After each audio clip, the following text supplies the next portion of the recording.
What's good, Hoopers? In today's video, we're going to go over key information you should know regarding Julius Randal's shoulder dislocation a couple weeks ago.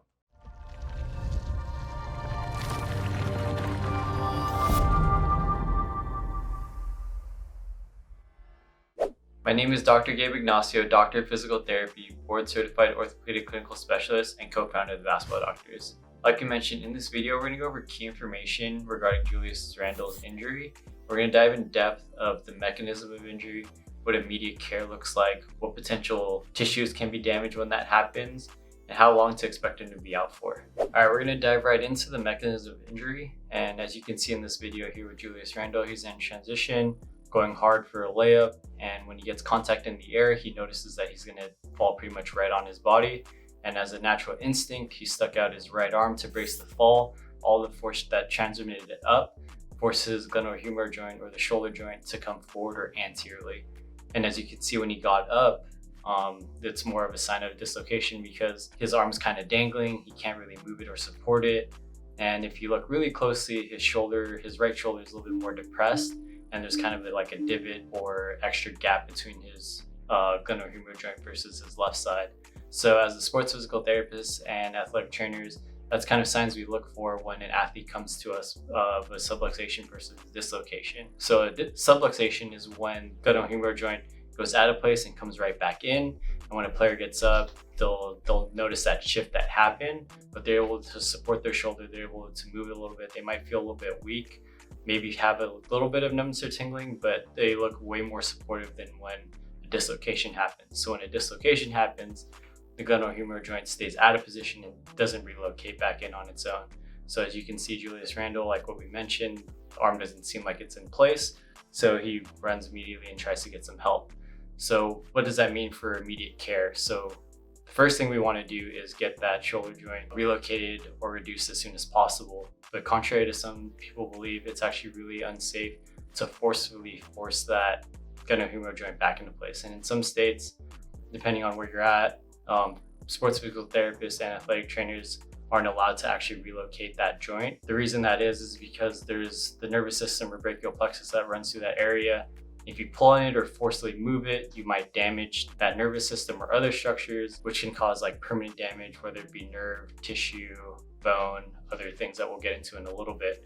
So what we usually try and do is get a sports medical doctor or go get them to ER if they're not available, and get that reduced with X-ray guided or ultrasound guided imaging so that it's put in back safely. With that being said, there are techniques that people do, usually if they are known for having dislocations. There are like active movements that we're taught to teach the athlete to do, and hopefully it reduces on its own.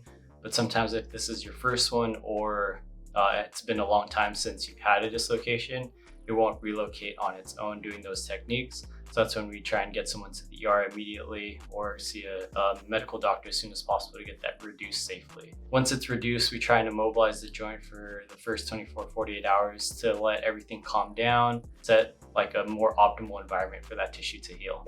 Okay, so now that we've gone through the traumatic injury, it's been stabilized, there's nothing concerning at this current stage with immediate care. Now we got to figure out what potentially could have been damaged. As we know, the glenohumeral joint is a very mobile joint. You can move your shoulder around in all different directions.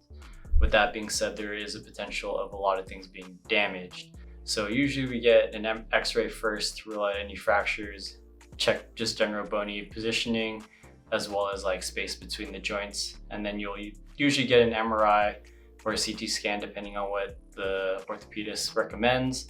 So we really want to make sure with how mobile this joint is, there's a lot of structures that provide the stability, both passive and active.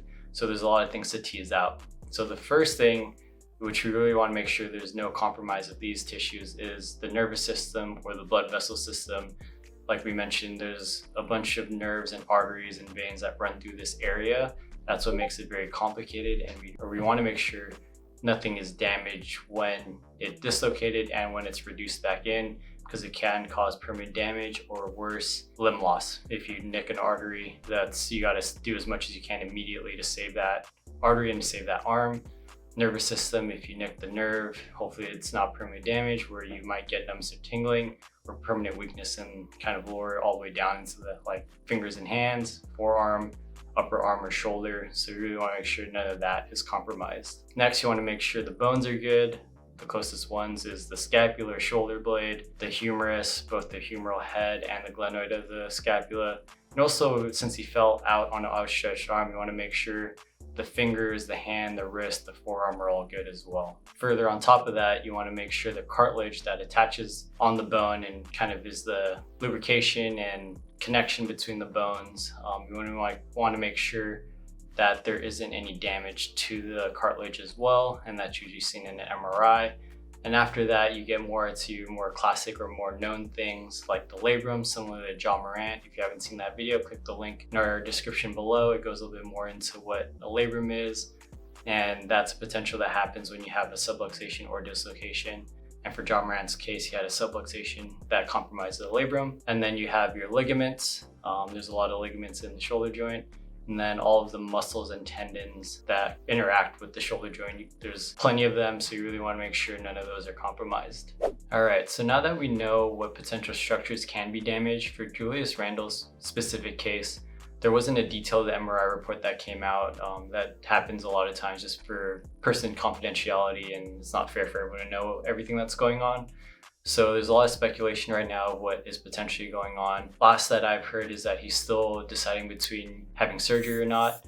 So that's pretty concerning for NBA fans, New York Knicks fans, because if he does get surgery, he's going to miss the remainder of the season just with the time frame of tissue healing and ramping back up. He just won't be back in time for this season. And if he doesn't opt for surgery, then you're concerned about what is structurally going on. And will he be able to get his shoulder strong enough to be able to, one, get back on the court, and two, perform as well as he needs to and play enough minutes to be effective for his team. With that being said, we want to briefly go over what the overview of his rehab would look like, considering he's not having surgery and we don't know structurally what's going on. So after initial immobilization and tissue healing, over the next couple of weeks, what we'd expect him to do is regain as much range of motion as he can, pain-free, both passive and actively. So passive is someone like a physical therapist or him using something to move his shoulder, actively him moving it himself. Two, strengthening up all his rotator cuff muscles and scapula muscles or shoulder blade muscles. Like we mentioned, the shoulder joint is inherently very mobile and requires a lot of active structures to provide the stability. So he's going to do a lot of rotator cuff activation exercises, scapula exercises, and a lot of different core exercises that builds up his shoulder over time.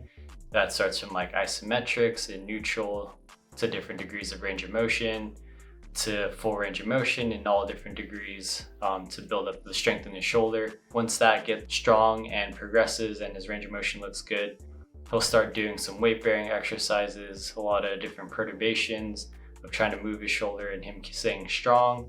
And then going into overhead movements, a lot of pressing, a lot of pulling from overhead, making sure he can tolerate all those activities. During that time, once the physical therapist feels like he's strong enough in his shoulder, he'll probably do some on-court running or treadmill running to kind of build up his cardio base.